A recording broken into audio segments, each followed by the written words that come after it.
Naomi Carter stood in the middle of the crowded airport, her wrists bound tightly by cold metal handcuffs. Around her, dozens of eyes were fixed on the unfolding scene, some filled with shock, others with discomfort, but most simply watching in silence, unwilling to intervene. People like you don't belong in first class. Officer Travis Henson's voice rang out, his words laced with contempt. His badge gleamed under the fluorescent airport lights, his stance radiating the arrogance of someone who believed authority meant superiority. He looked down at Naomi with the smug satisfaction of a man who thought he had put an uppity woman in her place. Naomi took a deep breath, steadying herself. She had encountered men like him before, men who wielded their power like a weapon, who believed that wearing a uniform gave them the right to decide who deserved respect and who didn't. What Henson didn't know was that he had just made the biggest mistake of his career. Slowly, Naomi lifted her gaze, locking eyes with him. Her voice was calm, measured, but carried an unmistakable warning. You just gambled your entire career, and I guarantee you will lose. If you believe everyone deserves to be treated with dignity and fairness, stay with us, because what happens next will leave you speechless. Now let's begin the story. The golden morning light streamed through the towering windows of Naomi Carter's home, casting long, elegant shadows across the polished oak floors. The quiet hum of the city beyond the glass was a stark contrast to the controlled flurry of movement inside. Naomi moved with practiced precision, checking and rechecking the carefully packed medical supplies laid out before her. Vials of vaccines, bottles of antibiotics, and sterilized surgical kits. Each item carried the weight of a life that could be saved. She took a deep breath, pressing a hand against the sleek leather of her carry-on bag. This mission to Sudan was not just another humanitarian effort. It was personal. For years, she had worked to bring medical aid to underprivileged regions. But this trip was different. The refugee camp she was visiting had been without essential medical supplies for months. Lives hung in the balance, and she was determined to deliver hope where there was little left. Her phone buzzed, breaking her train of thought. The screen lit up with a familiar name, Jonathan Pierce. Even after 10 years of marriage, the sight of his name still brought a smile to her lips. "Good morning, Mr. CEO," she teased as she answered. His deep, reassuring voice filled her ear. "Morning, love. Are you all set for your flight?" "Just about," she replied, glancing at her packed luggage. "Everything is in order. The medical director said the situation is worse than we thought. They've been rationing antibiotics. Some children have gone without necessary vaccines." There was a pause on the line. She knew Jonathan well enough to recognize the restrained frustration in his silence. He was a man of action, someone who never stood idly by when something could be done. "I wish I could be there with you," he said at last. "But the board meeting—" "I know," she interrupted gently. "The Paris route expansion needs your attention." Jonathan had built Skyline Airlines from the ground up. What had started as a single leased aircraft and a dream had turned into the fourth largest airline in the country, with over 300 planes and 15,000 employees. His dedication to the company was unwavering, but he always made time for her, no matter how demanding his schedule became. "I've arranged for Daniel to meet you at your connecting flight," he said, referring to the Paris station manager. "He'll make sure the medical supplies transfer smoothly. You didn't have to do that." "I know you can handle it," he said with a chuckle, "but I don't want you dealing with unnecessary delays." She smiled, appreciating his thoughtfulness. "You always think of everything." "That's my job," he teased. "And just so you know, I'll be at the school opening next month. I wouldn't miss it for the world." She exhaled, relieved. The school they had funded in Rwanda was a milestone she had worked tirelessly for. Knowing Jonathan would be there made it even more meaningful. The sound of a car pulling up outside signaled her ride's arrival. A sleek but understated black sedan waited at the curb, the driver a trusted family employee who had worked with them for years.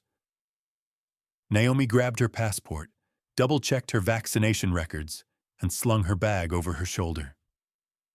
"Time to go," she said, a mix of anticipation and unease settling in her chest. "Stay safe," Jonathan murmured, "and call me when you land. Always." As she stepped into the car, the cityscape of towering buildings and bustling streets blurred past. But as the airport loomed ahead, a subtle tension began to coil in her stomach. She had traveled extensively, often alone, and had long become accustomed to the occasional sideways glance or questioning stare. But something about today felt different, an intuition, a whisper of warning at the back of her mind. The moment she stepped into the first-class check-in area, she felt it, the shift in the air, the lingering stares, the slight hesitation in the agent's voice as he glanced between her and the screen. "First class to Paris?" the attendant asked, emphasizing the words as if they didn't quite fit together. "Yes," Naomi replied evenly, sliding her confirmation across the counter. The agent's fingers hovered over the keyboard for a beat too long before he finally nodded. "Right. Let me just verify that for you." Out of the corner of her eye, she saw a businessman in a rumpled suit approach the adjacent counter. The same agent's colleague greeted him warmly, processing his check-in in seconds with a friendly smile. Naomi had seen this before. She knew exactly what was happening, but she stayed composed, her expression giving away nothing. She wasn't about to let anyone shake her. Little did she know, the real test was waiting just beyond the check-in counter, at security, where Officer Travis Henson was about to make the mistake of a lifetime. Naomi Carter approached the priority security lane, her first-class boarding pass in hand. The airport was busy, but she moved with confidence, accustomed to the routine of international travel. However, just as she stepped toward the expedited screening lane, a uniformed officer stepped in front of her, blocking her path. "Regular screening is that way, ma'am," Officer Travis Henson said, his voice cold and authoritative. His stance was firm, his expression unreadable. But Naomi didn't miss the way his gaze flicked over her, assessing her like she didn't belong. Naomi blinked, momentarily caught off guard. "I have priority access," she said, holding up her boarding pass. Henson didn't even glance at the ticket. "Step aside," he ordered. A flicker of irritation stirred in Naomi's chest. She had just watched two white passengers, one in a business suit, the other dressed casually, breeze through the same checkpoint without so much as a pause. "Is there a problem?" Naomi asked, keeping her voice calm but firm. Henson exhaled heavily, as if annoyed by her presence. "Routine security check. Step aside." Naomi held her ground. "Routine?" she repeated. "Because I just saw multiple passengers pass through without a second glance. What exactly needs verifying?" His jaw tightened. "We conduct additional screening when necessary." His hand hovered over his radio, a not-so-subtle warning. Naomi took a slow breath.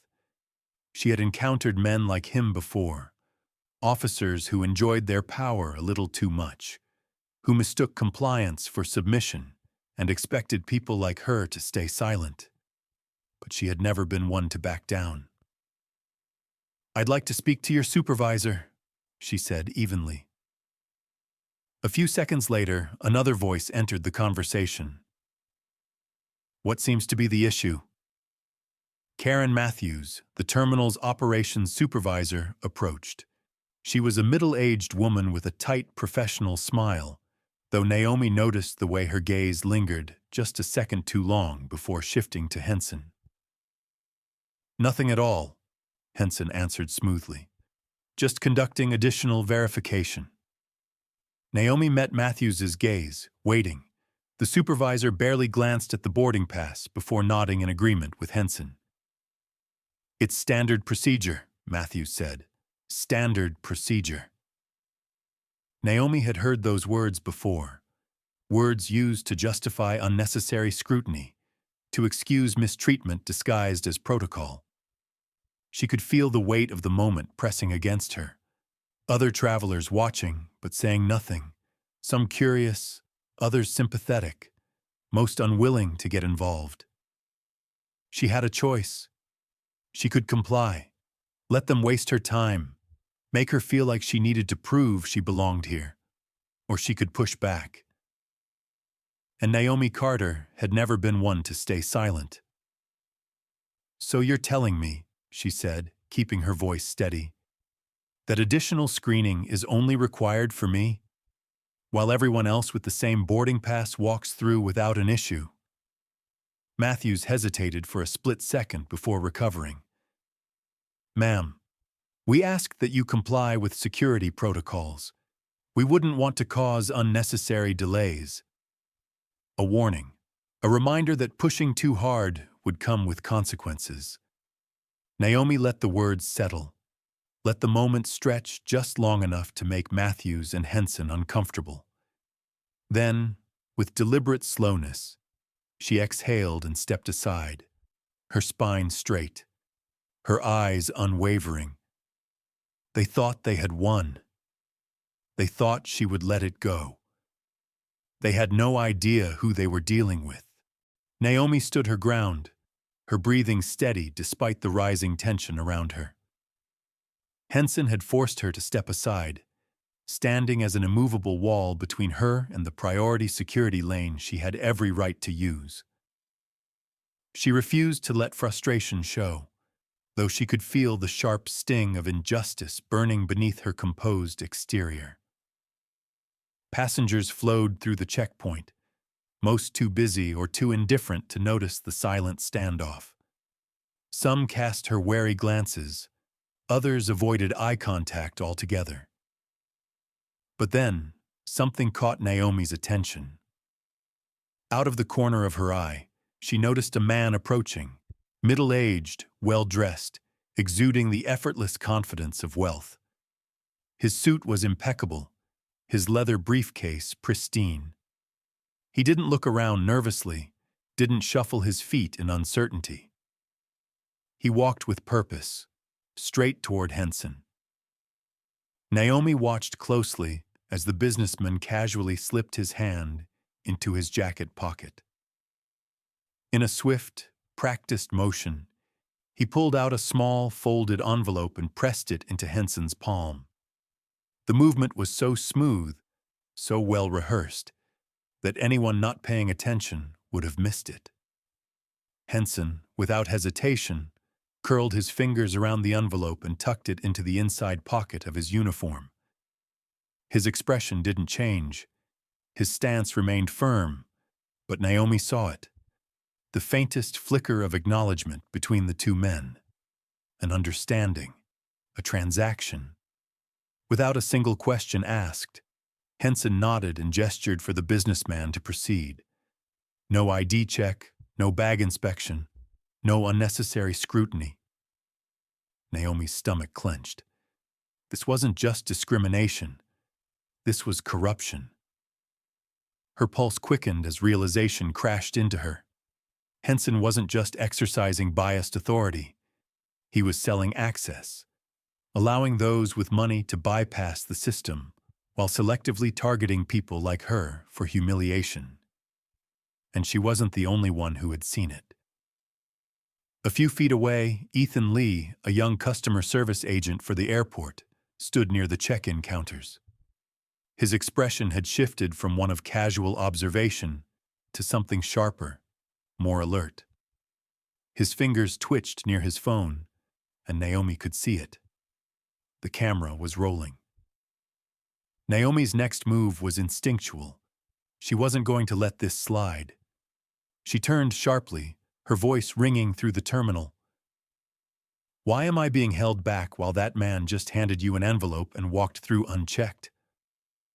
The words sliced through the air like a blade. Conversations halted. Heads turned. A ripple of awareness spread through the nearby crowd. Henson's entire body stiffened. His eyes flicked to Naomi, dark and stormy with sudden anger. The kind of anger that only came from being exposed. Naomi took a step forward, her voice unwavering. "Are you going to explain that?" Passengers were watching now. Some had already raised their phones, recording the interaction. Naomi could see it happening in real time. The shift from silent witnesses to active participants. The power was no longer in Henson's hands. It was in hers. For the first time since their confrontation began, Henson hesitated. It lasted less than a second, but it was there. A split-second falter, a crack in his otherwise unshakable confidence. Then, just as quickly, the hesitation disappeared, replaced by something much darker. Rage. "That's enough!" Henson barked, stepping toward her. "You're causing a disruption." Naomi didn't back down. "The only disruption here is the one you created. So tell me, do airport security officers normally accept cash in exchange for skipping screenings? Or is that just an exclusive service?" A murmur swept through the crowd. People were paying attention now. Henson's face darkened further, and Naomi knew she had backed him into a corner. He had two choices: acknowledge what just happened, or retaliate. He chose the latter. "You're refusing to comply with a federal officer," he declared, reaching for his belt. "Turn around and place your hands behind your back." Gasps rippled through the onlookers. Ethan took a step forward, still filming, his jaw tight with determination. He knew what was happening, and he wasn't about to stop recording. Naomi held her ground, refusing to move. "You're arresting me. For what? Asking a question?" Henson's grip tightened on the handcuffs. "For disorderly conduct and obstructing airport security." Naomi let out a slow, measured breath. This was exactly what men like him did. Punishment for defiance. Retaliation for speaking up. A calculated attempt to silence those who dared to challenge authority. But Naomi Carter wasn't just anyone. She lifted her chin, her voice steady. "Go ahead, officer. But I promise you, this will be the worst mistake of your career." As the cold metal closed around her wrists, Naomi remained unshaken. Because what Henson failed to realize was that his downfall had already begun. The cold steel of the handcuffs dug into Naomi's wrists, but the pressure was nothing compared to the fire burning inside her. Around her, the airport buzzed with murmurs, hushed whispers traveling like a wave through the gathered crowd. Phones were still raised, recording every second. Some faces showed concern, others a morbid curiosity, but Naomi was only focused on one thing: taking control of the situation. She could let this happen. She could let Henson march her through the terminal in cuffs like a criminal, feeding into the very image he wanted the world to see. Or she could remind him exactly who he was dealing with. Naomi lifted her chin, her voice unwavering. "I want to make a phone call." Henson scoffed. "This isn't a TV show, lady. You don't get a phone call until you're processed at the station."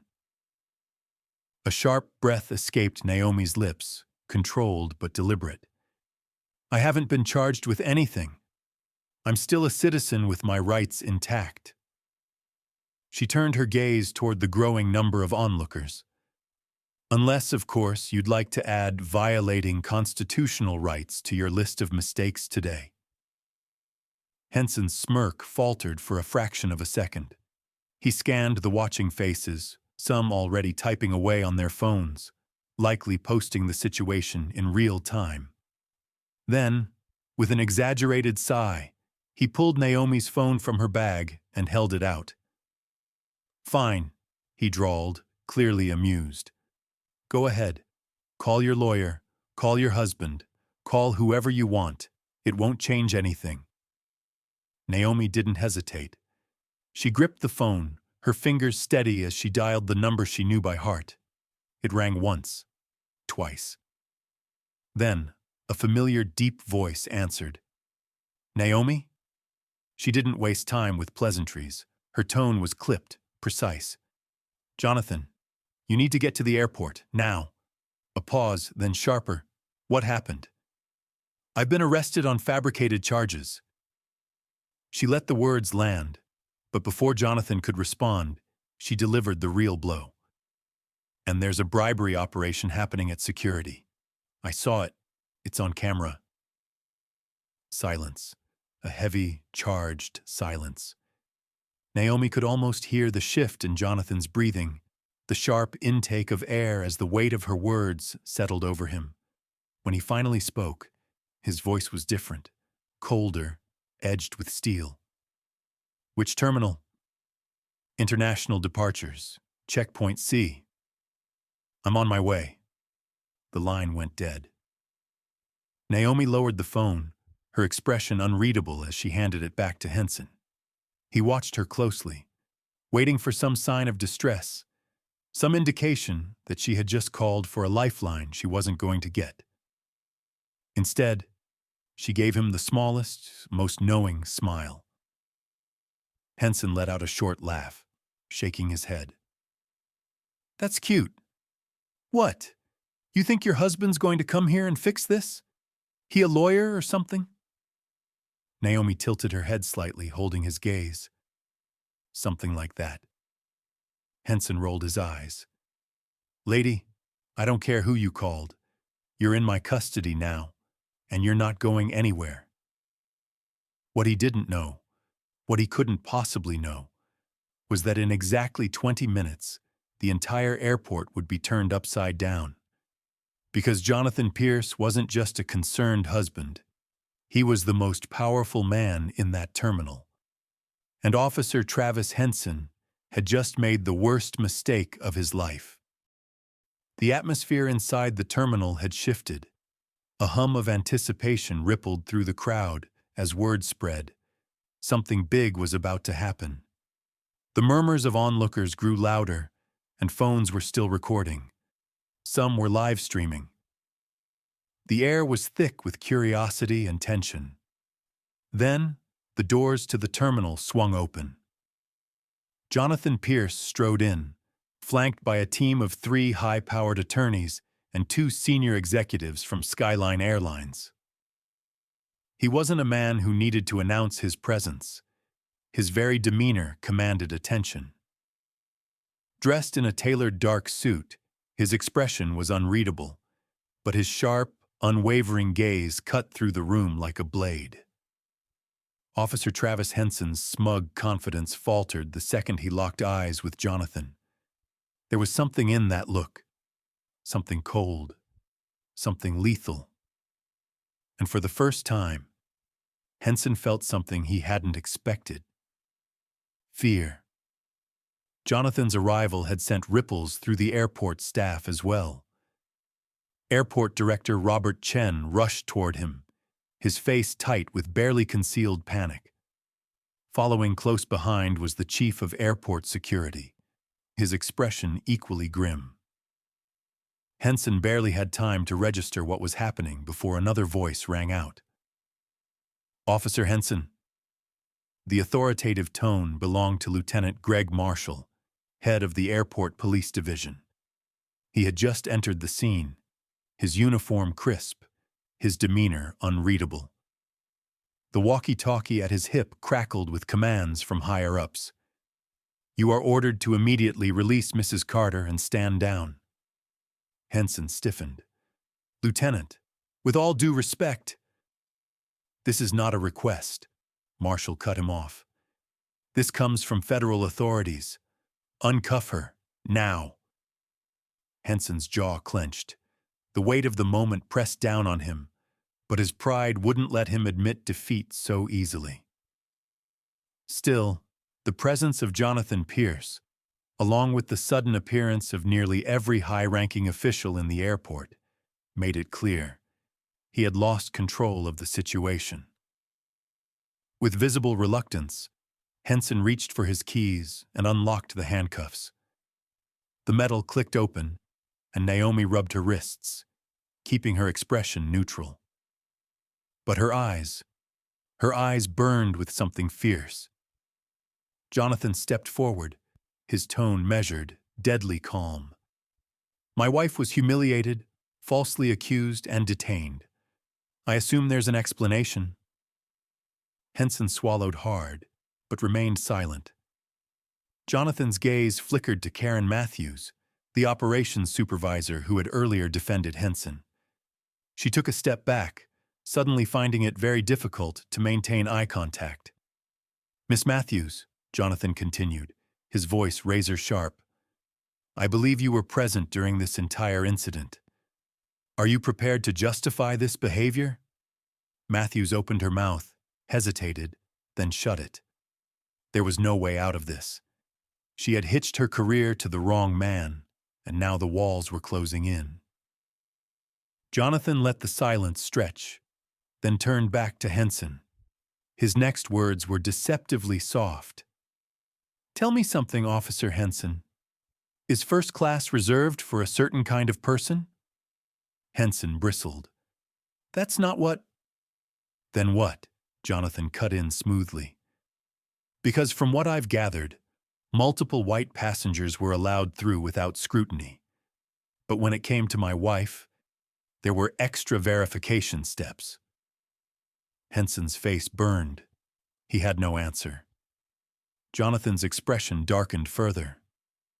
"And while you were busy detaining her, you had no problem waving through a businessman after he handed you an envelope. I wonder, where exactly do those envelopes go?" A murmur ran through the crowd. People were whispering now, looking at Henson differently, their gazes shifting from curiosity to suspicion. Then, the final blow came. Ethan Lee stepped forward. "I can help answer that question," he said, his voice clear and firm. All eyes turned to him. Henson's entire body tensed as Ethan pulled out his phone and held it up for everyone to see. The video played on the screen, crystal clear. It showed Henson receiving the envelope, his hand curling around it before he tucked it into his jacket. It showed him immediately waving the businessman through without so much as checking his ID. Gasps rippled through the audience. Naomi folded her arms, looking directly at Henson. "Now, I'd really love to hear you explain that." Henson's face drained of color. His lips parted, but no sound came out. There was no excuse that could save him now.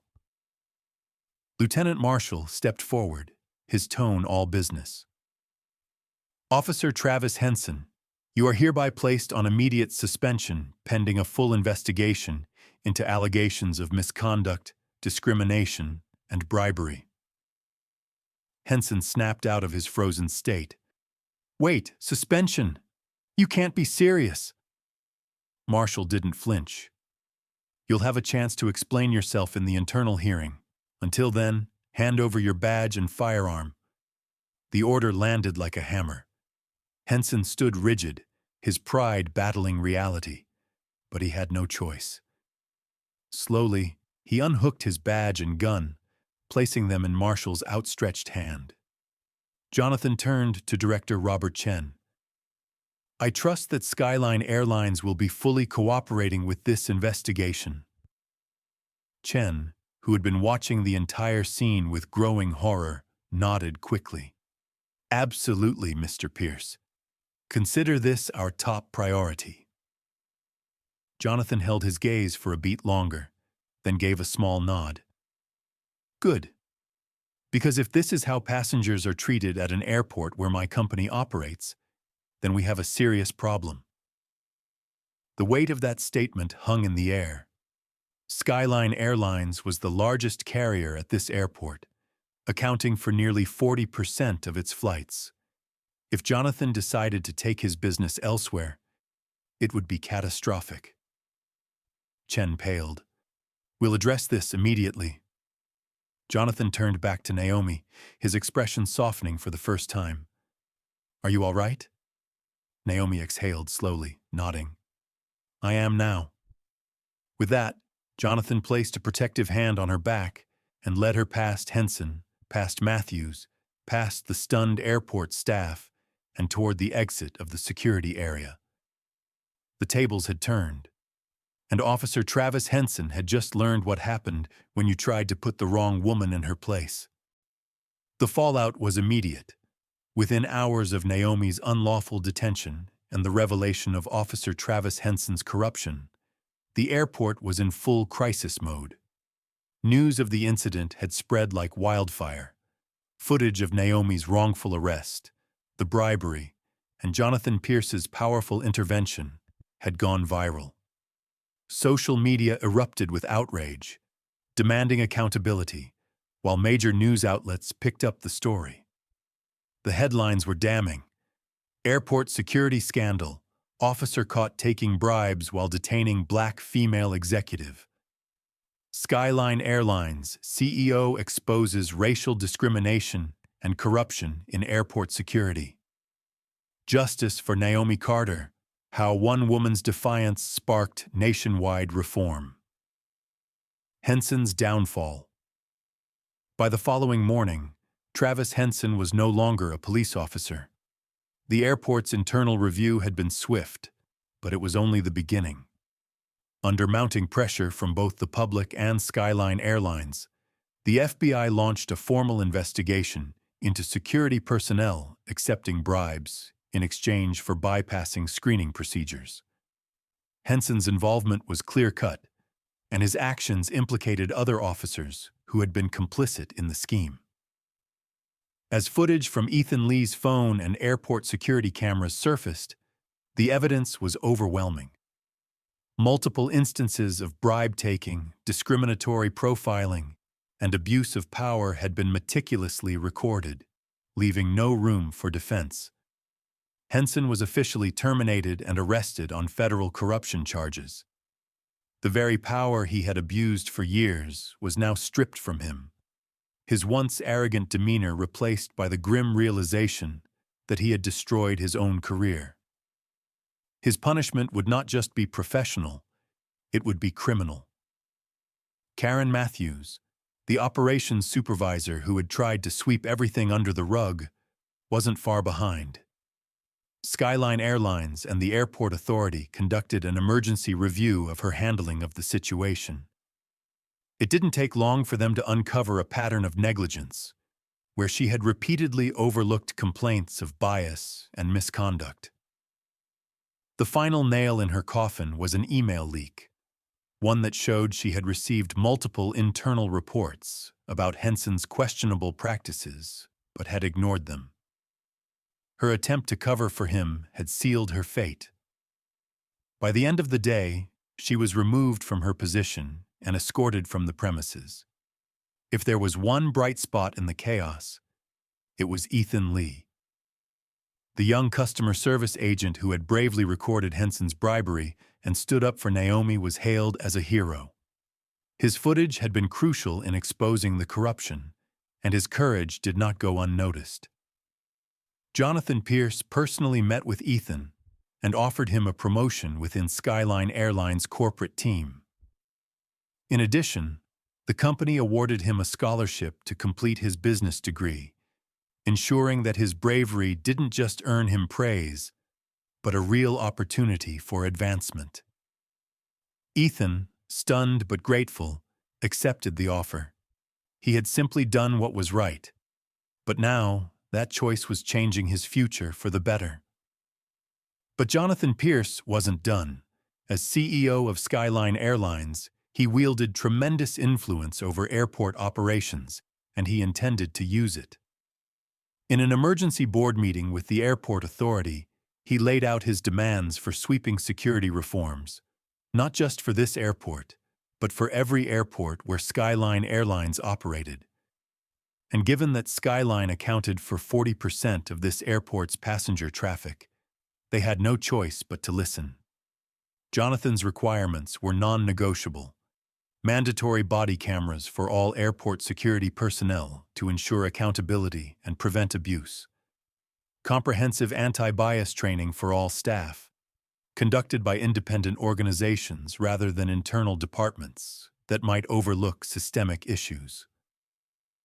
A new, transparent passenger complaint system where travelers could immediately report misconduct without fear of being ignored or retaliated against. Zero tolerance for bribery. Any officer caught engaging in corruption would face immediate termination and federal charges. The board had little choice but to comply. The last thing they wanted was for Skyline Airlines to pull their operations and cripple the airport financially. And just like that, Jonathan had forced real change into a system that had long resisted it. 6 months later, Terminal C of the international airport looked very different. Gone were the unchecked biases and silent injustices. In their place stood new, clearly marked security cameras positioned at every checkpoint. Mandatory body cameras were now standard for all security personnel, their recordings reviewed regularly for compliance and fairness. Digital kiosks allowed passengers to file instant complaints in real time, with response teams dedicated to investigating concerns promptly. And perhaps the most striking change of all, the towering blue and gold banner stretching across the main security entrance. Everyone deserves first-class respect. It was a message, a promise, and a reminder. Naomi Carter walked through the terminal, passing by the very spot where her wrongful detention had unfolded months before. But today, she wasn't a victim. She wasn't even just a passenger. She was an agent of change.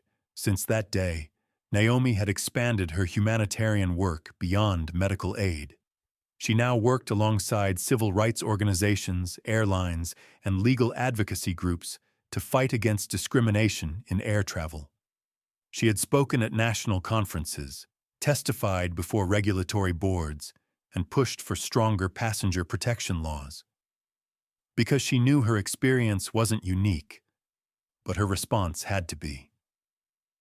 As she made her way to her gate, Naomi spotted someone she didn't expect to see. Travis Henson. For a moment, the past and present blurred. But this wasn't the same arrogant officer who had once tried to strip her of her dignity. He stood near a group of young recruits, not in a security uniform, but in plain clothes.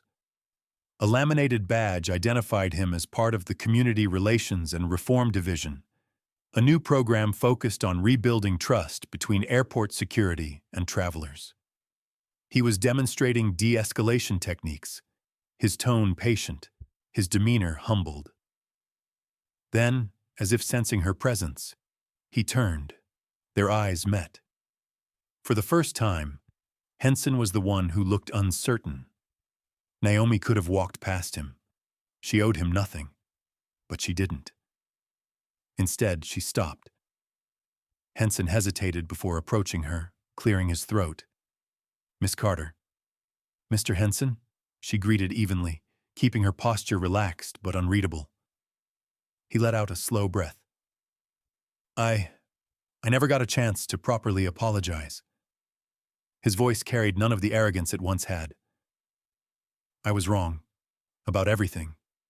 I don't expect you to forgive me, but—" He exhaled, struggling to find the right words. "I'm trying to be better."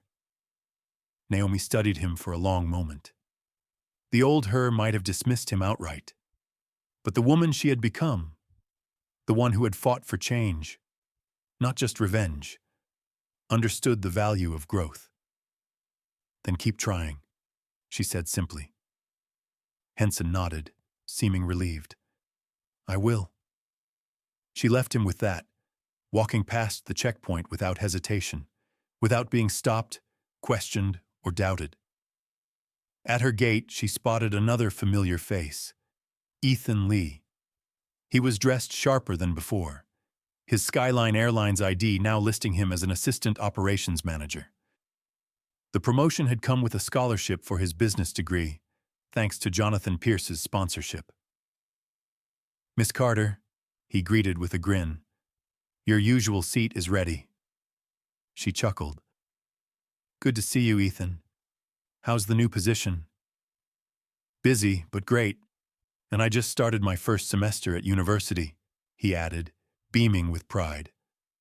Thanks to you, and Mr. Pierce. Naomi shook her head. You earned it, Ethan. He nodded, then stepped aside to let her board. As she walked onto the plane, the luxury of first-class seating felt different this time. Not because of the seat itself, but because no one questioned her right to be there. She settled in, glancing out the window as the sun dipped below the horizon. Change wasn't instant. It wasn't perfect. But it had begun. And this time, it would last.